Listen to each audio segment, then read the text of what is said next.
गणपती बाप्पा मोरया. आज आपण बघणार आहोत मालवणी स्पेशल आंबोळी. तर नावावरूनच आंबोळी म्हणजे आंबवलेली पोळी. सो आपण गप्पा नंतर मारू. आधी पटकन रेसिपीकडे वळूया आणि ऑफकोर्स याच्यासाठी प्लॅनिंग पाहिजे कारण आदल्या दिवशी अ, सकाळी तुम्ही म्हणजे एक 10 तास तुमचे तांदूळ, डाळ भिजली पाहिजे. त्याच्यानंतर पीठ फर्मेंट व्हायला ओव्हरनाईट टाईम लागतो म्हणजे another 8 to 10 hours. So you need a good planning हे बनवण्यासाठी.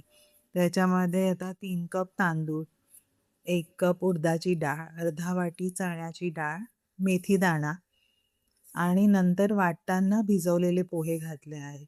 तर हे सगळं जिन्नस एकत्र करून स्वच्छ धुवून 8 ते 10 तास ते चांगलं भिजवत ठेवायचं म्हणजे आपल्याला समजतं की तांदूळ आणि डाळ चांगली भिजली आहे, फुगली आहे. आणि मग ते चांगलं वाटून त्याची कन्सिस्टन्सी पण ॲडजस्ट नीट करायला पाहिजे म्हणजे ते फॉर्मेट नीट होईल. आणि मग हे रात्रभर फर्मेंट केल्यावर सकाळी एकदम हलकं होतं आणि छान त्याच्या आंबोळ्या बनतात. आता आंबोळ्या हा प्रकार मी सासरी आल्यावर जास्त करायला लागले. म्हणजे हा आमचा ठरलेला रविवारचा मेनू असायचा. त्यामुळे शनिवारी तांदूळ आणि डाळ भिजत घालणे आणि रविवारी पहाटे आंबोळ्यांचा नाश्ता. मस्त पक्कड आणि आमच्याकडे चहाबरोबर आंबोळ्या खातात. बरोबर चुकीचं हे माहीत नाही बट असं मला ते इंट्रोड्यूस झालं आणि मला पण ते आवडलं. त्याच्यात व्हेरिएशन्स आहेत. आंबोळ्या काळ्या वाटाण्याच्या सांबाराबरोबर खातात, चटणीबरोबर खातात. आता याच आंबोळ्याचा मी इथे पॅनवर कुरकुरीत नेहमीचा नॉर्मल डोसा करून, बटाट्याची भाजी करून मसाला डोसासारखं खा. सांबाराबरोबर आंबोळ्या उत्तम लागतात. त्याच्यानंतर दुसऱ्या दिवशी मे बी म्हणजे आजचा घोळ झाल्यावर पीठ केलेलं आहे आणि मग तुम्ही नंतर त्याचा ओनियन उत्तप्पा करू शकता. ओनियन उत्तप्पाची पण ही एक वेगळी पद्धत ट्राय करून बघा, की हलकंसं तेल, बटर म्हणजे नुसतं बटर नाही म्हणत कारण बटर पटकन जळतं.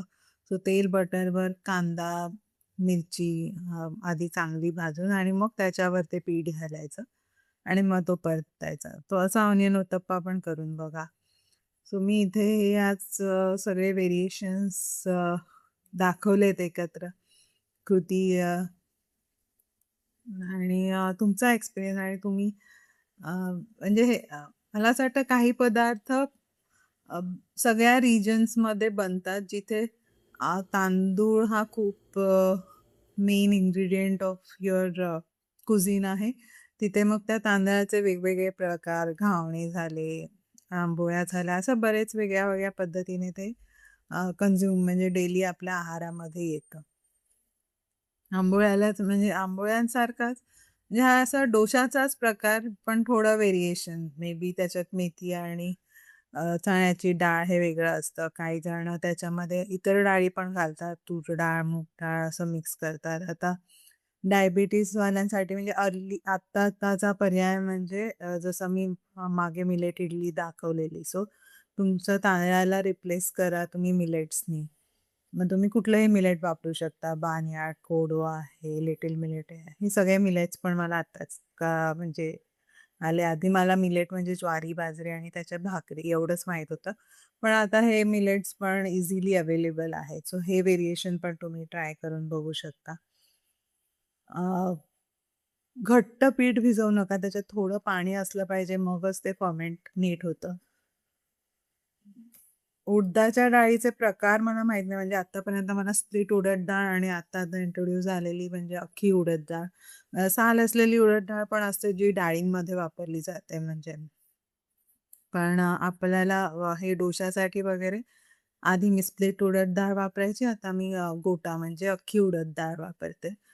तांदळाचे बरेच प्रकार असतात आणि याच्यावर पण तुमचं फर्मेंटेशन खूप डिपेंडंट असतं की किती जुना तांदूळ आहे, किती चांगला तांदूळ आहे. काही जण म्हणतात सोना मसुरी घ्या, काही जण तुकडा तांदूळ घालतात, काही उकडा तांदूळ घालतात. सो असे व्हेरिएशन्स आहेत आणि त्याच्यामुळे टेस्टमध्ये खूप फरक पडतो. गावाकडची आंबोळी एकदम सुंदर, लुसलुशीत आणि मस्त असते. कारण त्याच्यात बरेचसे प्रकार आहेत. म्हणजे तिकडचं पाणी, तिकडचा तांदूळ, तिकडची हवा, हे सगळं त्याला पूरक असतं आणि त्याच्याने त्या पोळीला एक छान गोड चव पण येते. म्हणजे ती आंबोळी कधीच म्हणजे जरी आंबवलेलं पीठ म्हणजे फर्मेंटेड पीठ असलं तरी ते आंबट नसते. म्हणजे ते जर झाली ओव्हर फर्मेंटेड झाली, जास्त वेळ आंबवली तर ती आंबट लागते आणि मग त्यातली मजा निघून जाते. पण जर तुम्ही व्यवस्थित आंबवलेलं पीठ केलं तर ते तांदळाच्या ह्याच्यामुळे मे बी पण त्याला एक गोड स्वाद पण असतो.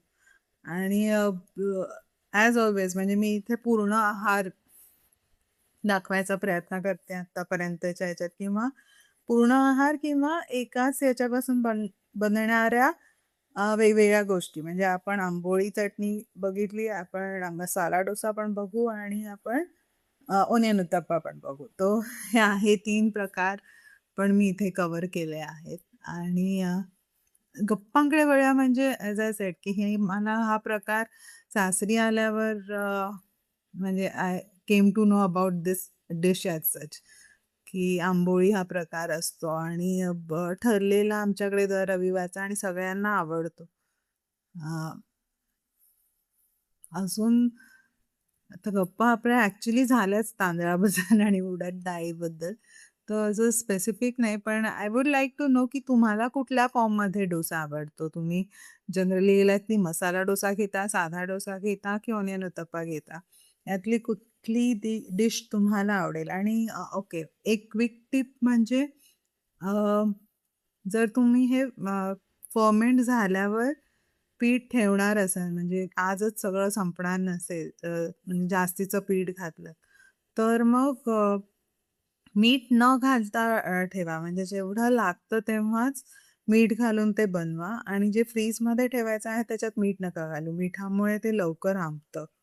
म्हणजे ॲक्चुअल आंबटपणा, सारनेस त्याच्यात येतो. सो जो आपल्याला अव्हॉइड करता आला पाहिजे. जास्त दिवसचं पीठ वापरू नका. It's not good.